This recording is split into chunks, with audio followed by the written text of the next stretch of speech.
আসসালামু আলাইকুম। আজকে ঈদের দ্বিতীয় দিন।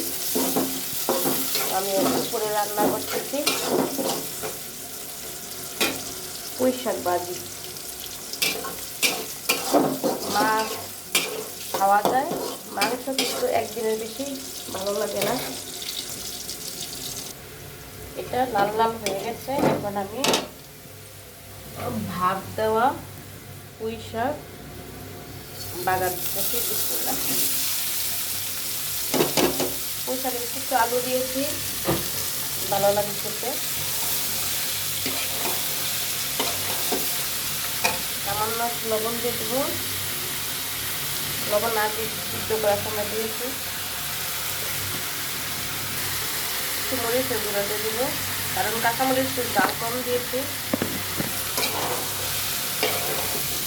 শাকটা করে সবুজ করতে আসি যেটি ঈদের দ্বিতীয় দিন, এই জন্য বাজারে কিছু ওঠে নেই।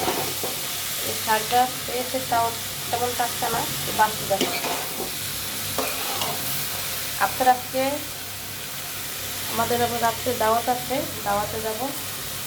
বেশি কিছু রান্না করলাম না আজকে। আপনারা কে কী রান্না করছেন, কে কী দিয়ে ভাত খেয়েছেন লাঞ্চে, জানাবেন। সবাই ভালো থাকবেন, সুস্থ থাকবেন। খোদা হাফেজ।